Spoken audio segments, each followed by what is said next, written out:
Buenos días, tengan todas y todos nuestro compañero del doctorado en Pedagogía Crítica. Nosotros somos el equipo, que somos mi persona, el profesor Boni Gómez, la profesora Carla Pantoja y el profesor Fernando Medina.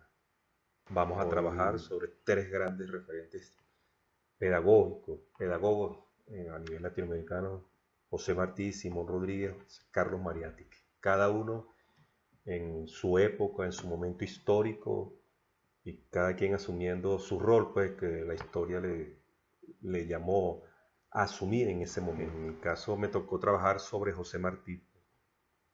José Martí nace en La Habana, en Cuba, el 28 de enero de 1853. Próximamente, es decir, hoy, se cumplirán 168 años de su natalicio. Tenía 23 años de muerto nuestro libertador cuando nace el prócer cubano, quien fue un profundo admirador de nuestro padre libertador Simón Bolívar. Fecha de nacimiento, 28 de febrero, como lo vimos anteriormente, 1853. Fecha de su muerte, el 18 de mayo de 1895, como lo dice Silvio Rodríguez en su canción en Dos Ríos. Muere en combate, pues una bala acaba con la vida de ser cubano. Siempre tuvo una posición antiimperialista, pues, y uno de sus escritos dice, cito: ya estoy todos los días en peligro de dar mi vida por mi país y por mi deber, puesto que lo entiendo y tengo ánimo que realizarlo, de impedir a tiempo con la independencia de Cuba que se extienda por las Antillas los Estados Unidos y caigan con esa fuerza más sobre nuestras tierras de América. Cuánto hice hasta hoy y haré es para eso. En silencio ha tenido que ser, y como indirectamente, porque hay cosas que para lograrlo deben andar ocultas. Ese era el profundo pensamiento de nuestro prócer cubano, digamos, en consonancia con el pensamiento de quien tanto admiraba Simón Bolívar, que también tenía un pensamiento antiimperial. El contexto sobre el cual estuvo José Martí, pues, los primeros años de su vida estuvieron marcados por la lucha del pueblo cubano contra el coloniaje español. Esta rebelión se inicia en 1868 y estuvo liderada por el patriota independentista Carlos Manuel Céspedes. Su traslado al sur de Cuba junto con su padre, quien era un soldado también de la independencia, en ese lugar llamado Caimito presencia el tráfico de esclavos, hecho que lo marcó para siempre. Este acontecimiento a los 15 años lo conllevó a escribir los versos que expresaban el profundo dolor, lavar con su vida el crimen de la esclavitud, que lo convirtió en un juramento de lucha. Eso decía José Martí. A la edad de 16 años detenido, enviado a la cárcel. Eso ocurrió en 1870. Incluso condenado a muerte al ser acusado de enemigo de la corona de España. Posteriormente se revisa la acusación y se reduce a 6 años de condena. Estas experiencias de vida en la cárcel lograron forjar en el prócer cubano una férrea personalidad y un espíritu de lucha por su patria. Son innumerables las cartas que se enviaba con su madre, donde incluso le mandaba postales, cómo estaban sus grilletes y cómo era el trato que había en la cárcel. Eso le conllevó a incluso tener esa, esos enfrentamientos con su madre, más que por su amor profundo que sentía por sus hijos y por su hijo. Y bueno, y Martí le expresaba que ese era el amor por la patria. Durante su exilio recorrió varios países, incluyendo Venezuela, de donde fue expulsado por sus posiciones críticas. Trabajó como maestro, periodista, escritor, aprendiz, casi abogado, así como diplomático. Fue cónsul general interino de Uruguay en Nueva York, presidente del Comité Revolucionario Cubano y de la Asociación Cubana de Socorro, y por supuesto uno de los principales líderes de su querida Cuba. Entre los aportes pedagógicos, uno de sus principales escritos que Martí dirigía es a los niños. Decía Martí: para los niños trabajamos porque los niños son los que saben creer, porque los niños son la esperanza del mundo. En estas líneas entiende lo importante que representan los niños para el proceso educativo. En la construcción de un proyecto colectivo propio como continente, nuestro americano por estas razones expresaba: no somos aún bastante americanos, todo continente debe ser su expresión propia. Sigue Martí los pasos del gran maestro Simón Rodríguez, reivindicar lo nuestro en la visión ante y sin la visión egocéntrica. La pedagogía martiana, pedagogía latinoamericana. Otro de los aportes fundamentales del prócer cubano es sin lugar a dudas la reivindicación de los pueblos originarios y su educación. ¿Qué no hará entre nosotros el nuevo sistema de enseñanza? Se pregunta. Los indígenas nos traen un sistema nuevo de vida, nosotros estudiamos lo que nos trae de Francia, pero ellos nos revelarán lo que toma de la naturaleza. No nos dará vergüenza que un indio venga a besarnos la mano, nos dará orgullo que se acerque a dárnosla. Así es. Enseñar a crecer, conocer, resolver. Dos grandes postulados martianos. Su permanente pasión por el desarrollo del proceso educativo se ve plasmada en una hermosa frase llena de profundo contenido pedagógico. Enseñar es crecer. Aquí recoge la necesidad de nuevos conocimientos, habilidades, así como elementos novedosos que den respuestas a la inquietud de los niños. Dos aspectos formativos se resaltan en la pedagogía martiana. Conocer es resolver y otro es la formación para la autonomía. Primero, la necesidad de formar para el desarrollo de su país, valorando lo propio, lo nuestro. El segundo aspecto, la autonomía o la formación personal. Conocerse en primer término uno mismo, el entorno y sobre todo asumir, como dice, la independencia personal. Cada habitante, un maestro, toda la patria, una escuela. Una similitud entre dos pensamientos, dos grandes, Martí y Chávez. Una novedosa propuesta pedagógica de Martí es lo que denomina la educación contra el crimen. En ese sentido, convertir a cada uno de los habitantes en maestro para la formación del niño como el hombre del futuro. En pocas pero trascendentes palabras, una sociedad pedagoga. Toda la sociedad en su conjunto asumiendo el compromiso de ser formadores para una mejor sociedad. Asimismo, propone una educación para la solidaridad y la bondad que se traduzca en el hacer bien, pensar en los demás, decía Martí. Martí esboza en sus escritos la finalidad de una pedagogía para la formación de jóvenes, para una existencia material digna, expresando el valor del trabajo. La educación, pues, no es más que esto, la habilitación de los hombres para obtener con desahogo y honradez los medios de vida, como lo establece nuestra Constitución, nuestro principio que es educación y el trabajo, que son dos pilares fundamentales. Pedagogía del amor según Martí. Puede verse en Martí ese profundo concepto de la enseñanza más allá del solo hecho de la formación para un niño, para un oficio, expresaba Martí. La enseñanza, y hacer una interrogante, ¿quién no lo sabe? Es ante todo una obra de infinito amor. En ese aspecto podemos definirla como una pedagogía del amor. El acto pedagógico debe ir acompañado de un maestro lleno de pasión y amor por sus niños, capaz haciendo énfasis en el papel de la mujer como poseedora de la ternura innata. Decía Martí que la mujer era la que expresaba esa forma de enseñanza con mayor naturalidad porque lleva en sí ese profundo amor de lo que es una mujer, su forma de enseñar. Investigación y educación. La investigación como fuente para la formación y la expresión es otro aporte al ideario pedagógico de José Martí. Edúquese en el ámbito de la investigación, en el roce de los hombres y en el ejercicio constante de la palabra a los ciudadanos de una república, es decir, la formación del nuevo republicano. Otra máxima de su propuesta es la práctica como referente del aprendizaje. Decía Martí, cocinando enseña cocinando, enseña a cocinar. Andando, enseña a andar. Retratando, se enseña a retratar. El ejemplo y la práctica. Una educación en y para la vida. La educación ha de prepararse para la vida. Una escuela que sea útil. La escuela se ha de aprender el manejo de las fuerzas con que la vida se ha de luchar. Ahí expresa Martí, bueno, lo que debe ser la pertinencia de los aprendizajes en una educación útil para nuestros niños. Educación motivadora como creatividad. Martí hace un profundo cuestionamiento a esa educación memorística, castradora de la creatividad del niño. De memorias, así rapan los intelectos con la fuerza, así sofocan la personalidad del niño, en vez de facilitar el movimiento y la expresión de originalidad que cada criatura trae.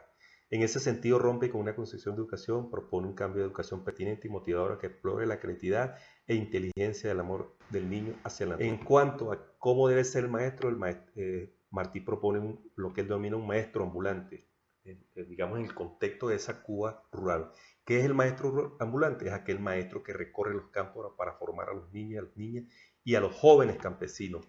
Esto es decir, Martí debe tener una formación o características específicas, desarrollarían un método, la conversación, una forma de trabajo, ser misionero y teniendo unos fines claros, remediar la ignorancia campesina. Aquí queremos aclarar, cuando Martí habla de la ignorancia es del desconocimiento de algo, pero la ignorancia no tiene que ser algo descalificativo. Cuando uno es ignorante es que no conoce algo, así de sencillo. Un docente con unos ejes claros de su formación, la ética, el amor profundo al prójimo, la niñez, honesto, de expresión solidaria intrínseca, reflexivo sobre su práctica. De estas dimensiones podemos extraer la propuesta del maestro que propone Martí elabora sus enfoques de vivencia como campesino, desde lo que es la agricultura como soporte fundamental para el desarrollo de las ciudades. Desde ahí el docente debe ser faro y guía de esa masa campesina. Las ciudades son la mente de las naciones, pero su corazón, donde se agolpa y de donde se reparte la sangre, está en los campos. Un maestro dialogante que genere la participación de los estudiantes en el aula, discutan al maestro, decía Martí, al texto, al libro de consulta, rechacen la magistral imposición, lo que también es bueno, anhelen saber para creer, anhelen la verdad por la experiencia. Ese era Martí, un maestro a su esencia. Teoría y práctica educativa, un maestro que vincule la teoría con la práctica en campos como ciudades. Urge sustituir el conocimiento indirecto y estéril de los libros, el conocimiento directo y fecundo de la naturaleza. De igual forma, Martí propone la creación de escuelas normales para maestros prácticos, regarlos luego por los valles, montes y rincones. El legado político de Martí, podemos decir que Ortiz hace un aporte fundamental al aspecto político. Martí, al igual que Simón Rodríguez, maestros, son dos pioneros del pensamiento descolonial. En ellos ubicamos un ideario de la originalidad de nuestra América, reivindica el aporte de nuestros pueblos originarios. Dice Martí en un debate con Sarmiento, un personaje argentino que despreciaba a los pueblos originarios. Dice Martí, el libro importado ha sido vencido en América por el hombre natural. Los hombres naturales han vencido a los letrados artificiales. No hay batalla entre la civilización y la barbarie, sino entre la falsa erudición y la naturaleza. Reafirma el pensamiento filosófico original de nuestra América. La historia de América, de los incas, acaba de enseñarse al dedillo, aunque no se enseña la de los arcones de Grecia. Nuestra Grecia es preferible la Grecia que no es nuestra. Así decía Martí en su profundo pensar. La política, según Martí, tenía digamos, como un ideario político. Martí expone un conjunto de planteamientos de orden político que puede catalogarse como una pedagogía política, dirigido fundamentalmente a nuestra América. Claramente expone, dice Martí, el buen gobernante de América no es aquel que sabe cómo se gobierna el alemán o el francés, sino el que sabe con qué elementos están hechos su país y cómo puede ir guiándolos en junto. La forma de gobierno ha de venir de la constitución propia del país. Así propone una forma para gobernar y dice en una interrogante, ¿cómo ha de salir de la universidad de los gobernantes si no hay universidad en América donde se enseña lo rudimentario del arte de gobierno, que es el análisis de los elementos peculiares de los pueblos de América? Y reafirma, conocer y resolver, los políticos nacionales han de reemplazar a los políticos exóticos. Injértese en nuestra república el mundo, pero el tronco ha de ser de nuestra república. Así es nuestro Martí, nuestro pensador latinoamericano, nuestro referente para la pedagogía en la actualidad, de nuestros maestros, de la forma como se desarrollar nuestras sociedades, nuestra América, como decía Martí, una América originaria, una América propia, una América con sus propios.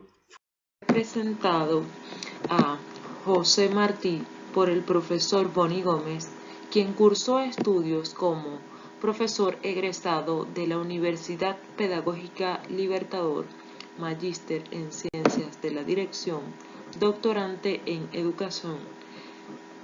Se desempeña como vicerrector de la Universidad de la Gran Caracas.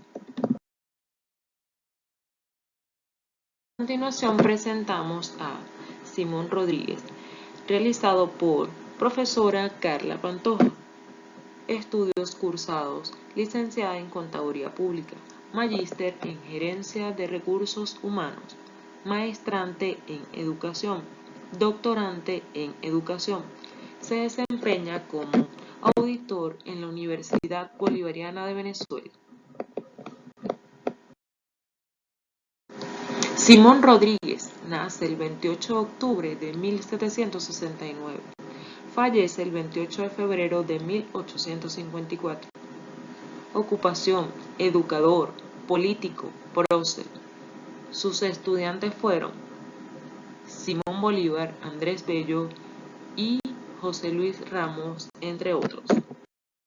Formación: a sus 21 años, el Cabildo de Caracas le dio un puesto como profesor en la Escuela de Lectura y Escritura para Niños. En esta escuela tuvo la oportunidad de ser el tutor del futuro libertador Simón Bolívar. Aporte para el mundo.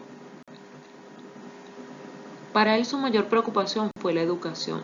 Decían, tomen lo bueno, dejen lo malo, imiten con juicio, y por lo que les falte, inventen. Los aportes de Simón Rodríguez son importantes porque buena parte del actual sistema educativo está basado en las guías y experiencias del maestro de El Libertador. Legado a la educación. Fue uno de los intelectuales americanos más importantes de su tiempo. por su profundo conocimiento de la sociedad hispanoamericana, que transmitió a Simón Bolívar a desempeñarse como maestro, mentor. Por este motivo popularmente es conocido como el maestro de El Libertador, pero en realidad impartió por todo el mundo sus ideales de libertad y derecho a la formación de los ciudadanos por medios del saber. Inventamos o erramos. En el año 1842, el maestro de Simón Bolívar, el caraqueño Simón Rodríguez, en su libro Sociedades Americanas, acuñó la frase de inventamos o erramos, en referencia a la urgencia que existía de una ruptura con el pasado colonial y el proceso de la independencia, donde desafortunadamente los criollos optaron por imitar los ideales e instituciones europeas que supuestamente se habían emancipado. Simón Rodríguez. No tenemos ciudadanos para hacer república y no podemos regresar a la monarquía. Inventamos o erramos. Formación para el trabajo. Toca a los maestros hacer conocer a los niños el valor del trabajo para que sepan apreciar el valor de las cosas. Escuela para la reflexión. Enseñen a los niños a hacer preguntones. ¿Para qué? Pidiendo el porqué de lo que se les manda hacer. Se acostumbran a obedecer a la razón, no a la autoridad como los limitados, no a la costumbre como los estúpidos. La defensa de Bolívar. Aprendan los pueblos a conocer sus verdaderos defensores, en los que se sostienen los choques que sufren la causa. Vean en los principios de Bolívar los de seguridad general y en su persona la columna maestra del sistema republicano. Bolívar merece ser defendido. Los americanos deben considerarse como padre, cargado con el tesoro de sus derechos, peleando solo contra millares de enemigos y pidiendo socorro a los mismos que defienden. Por no quererse persuadir de esta verdad, por no querer imitar a Bolívar, yerran gravemente. Los que mandan unos pueblos tan desordenados y tan pobres, confiados, que una pequeña muy parte voluntariosa que se llama sana, porque no la conocen, los ha de ayudar. Reconocen pues los pueblos del mediodía de América que, al valor y a la sagacidad de Bolívar, deben su independencia.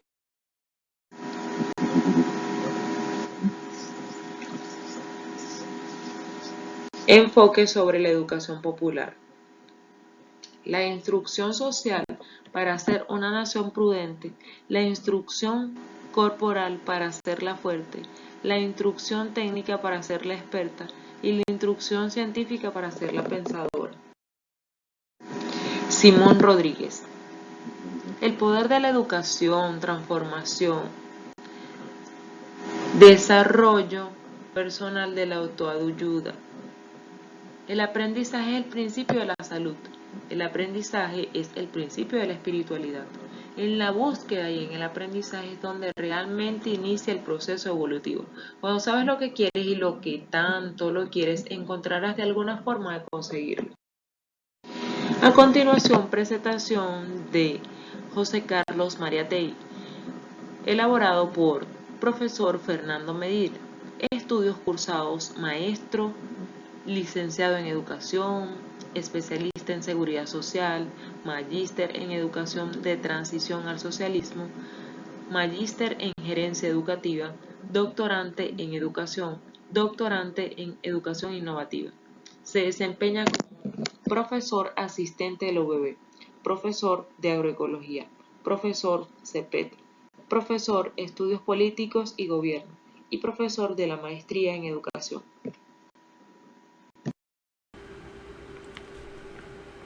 Buenos días, mi nombre es Fernando Medina y voy a hacer la exposición sobre José Carlos Mariátegui. José Carlos Mariátegui, vamos a hacer la breve reseña biográfica y los aportes a la educación emancipadora desde el socialismo indoamericano, el proletariado y su organización, 7 ensayos de la realidad peruana, caso el proceso de instrucción pública y lugar de Mariátegui frente a las y los educadores de la emancipación latinoamericana.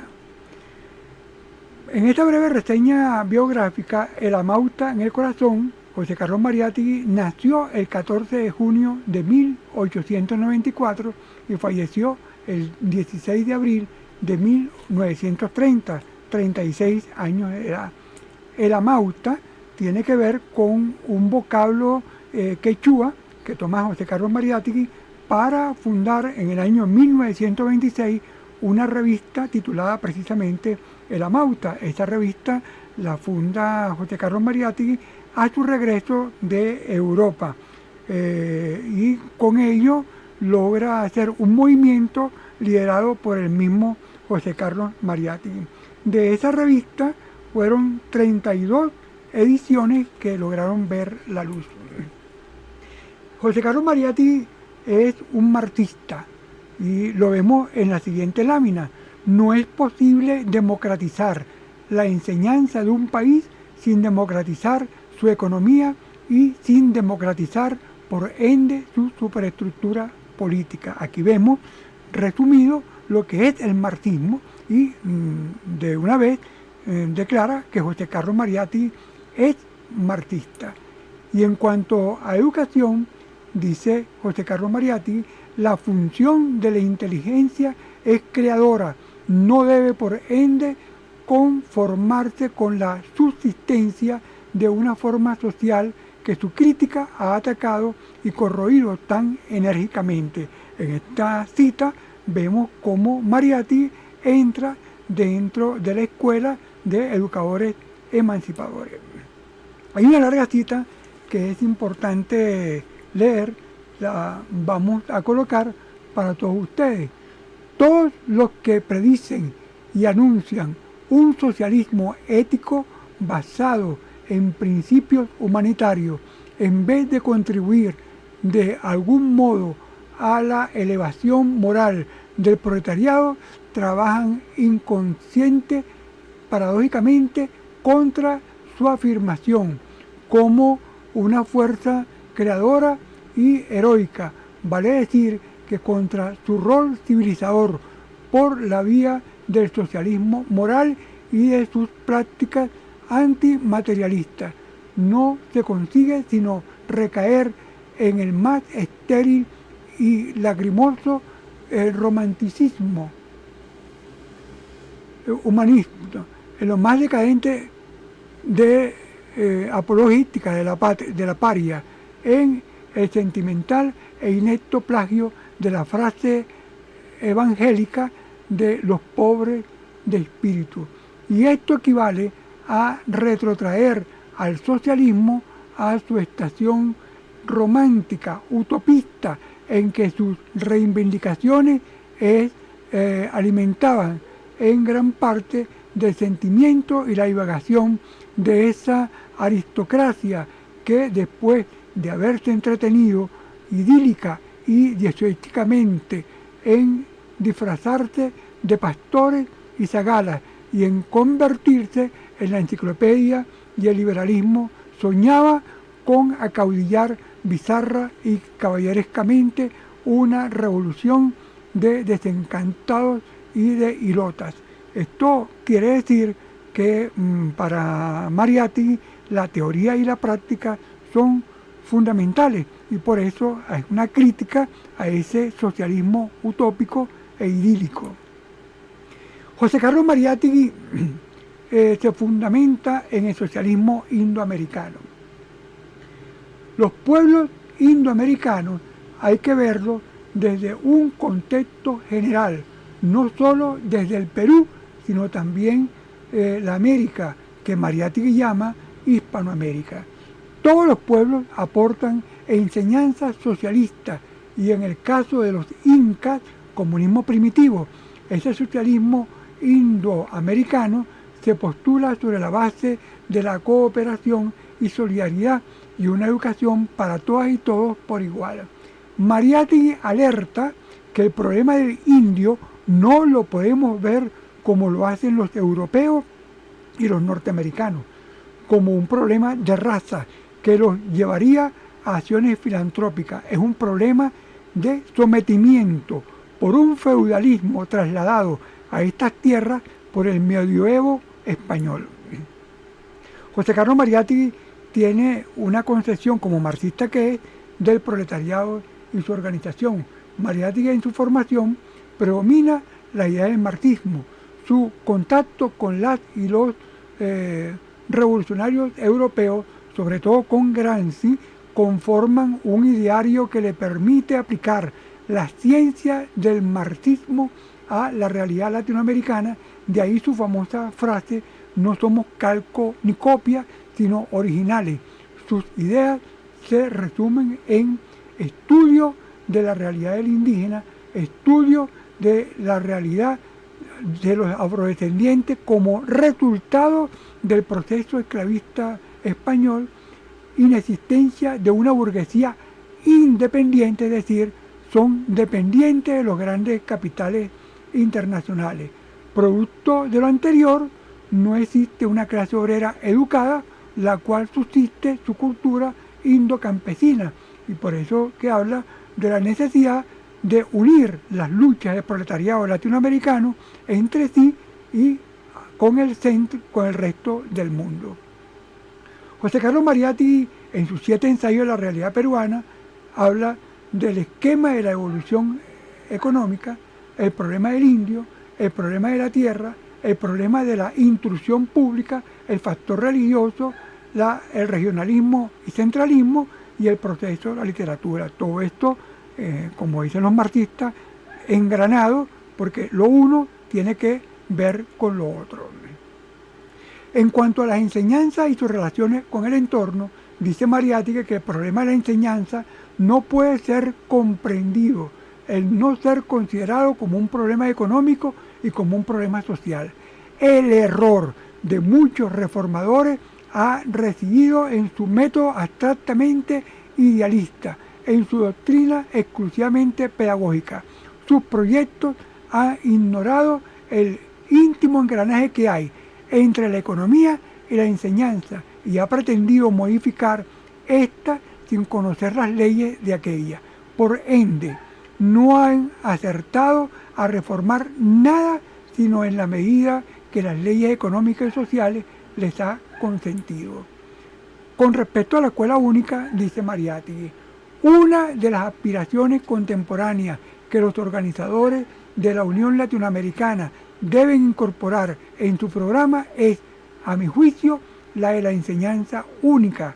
En la tendencia a la enseñanza única se resuelven y se condensan todas las otras tendencias de adaptación de la educación pública a las corrientes de nuestra época. La idea de la escuela única no es como la idea de la escuela laica, de inspiración esencialmente política. Sus raíces, sus orígenes son absolutamente sociales. Es una idea que ha germinado en el suelo de la democracia, pero que se ha nutrido de la energía y del pensamiento de las capas pobres y de sus reivindicaciones. En cuanto a la escuela de la burguesía, dice Mariátegui que es la de la separación de clases, por lo tanto es clasista y excluyente. En ese sentido, dice el Amauta, la enseñanza en el régimen demoburgués se caracteriza sobre todo como una enseñanza de clase.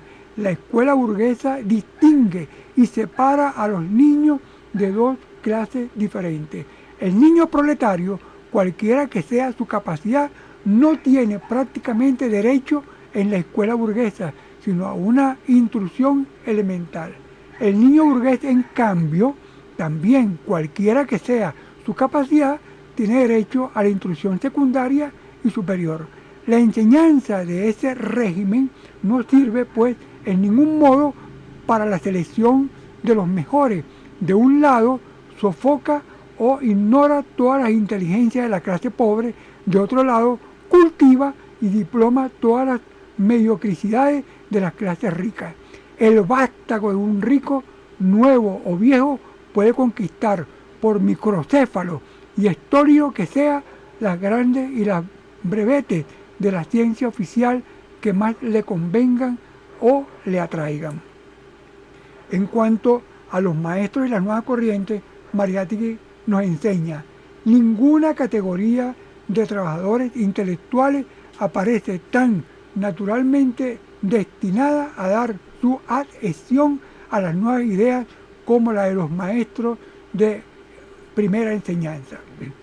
En mis artículos precedentes me he referido más de una vez al espíritu de clase que distingue y separa la enseñanza primaria de la enseñanza secundaria y superior. La escuela, a causa de ese espíritu, no solo diferencia a la clase burguesa de las clases pobres en la cultura y en la vida, diferencia igualmente a los maestros de una clase de los maestros de la otra. El maestro primario se siente próximo al pueblo. El maestro del liceo o de la universidad se siente dentro de la burguesía. Es, además, en la enseñanza primaria donde se produce generalmente el liceo puro, el tipo profesional de educador. El maestro primario es solo maestro, es solo enseñante, en tanto que el profesor del liceo o de la universidad es al mismo tiempo literato o político. Sigue diciendo José Carlos Mariátegui con respecto al maestro de secundaria y universitario: la docencia secundaria y universitaria, tanto por su función como por su estructura, tiende a crear una burocracia conservadora en los países hispanoamericanos, especialmente en los menos evolucionados. Esta diferencia se acentúa y se ahonda. En la docencia secundaria y universitaria domina el diletantismo. El profesor universitario, sobre todo, es simplemente abogado, parlamentario, latifundista. La cátedra constituye una mera estación de su vida cotidiana. La enseñanza es un suplemento o un complemento intelectual de su actividad práctica, política, forense o mercantil. El maestro primaria, en tanto, aunque no sea sino modesta o imperfectamente, tiene siempre una vida de profesional. Su formación y su ambiente lo desconectan, por otra parte, de los intereses egoístas de la clase conservadora.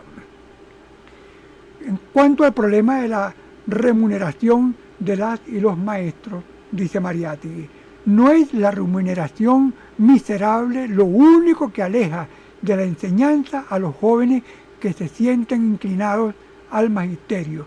Es en general la condición miserable y humillada del preceptor del Estado, condenado casi siempre para conservar su puesto a renunciar a su dignidad intelectual y espiritual, enrolándose mansamente en el séquito de capituleros de una gamonal omnipotente en un país donde el sentimiento de casta y de categoría crea tantas jerarquías escolares. El maestro fiscal se sabe desdeñado o ignorado.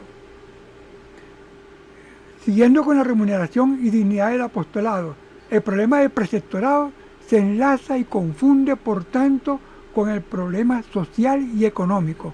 Para elevar la profesión de maestro no resulta suficiente rodearla de garantías formales y prácticas. Hace falta reemplazar la escuela de clase por la escuela única, cancelando todos los recalcitrantes prejuicios que diferencian y jerarquizan arbitraria y plutocráticamente la instrucción primaria.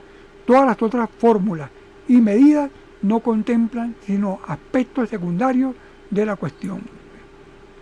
Mariátegui y su lugar en las y los educadores latinoamericanos y caribeños.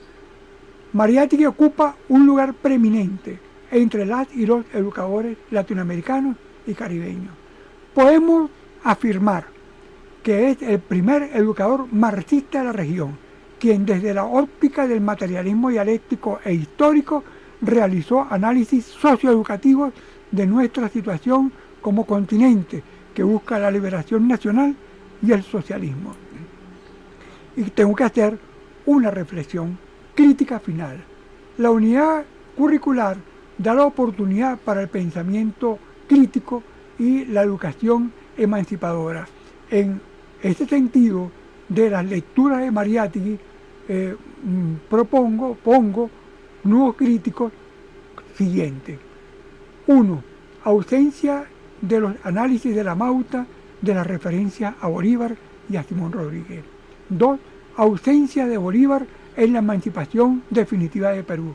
3.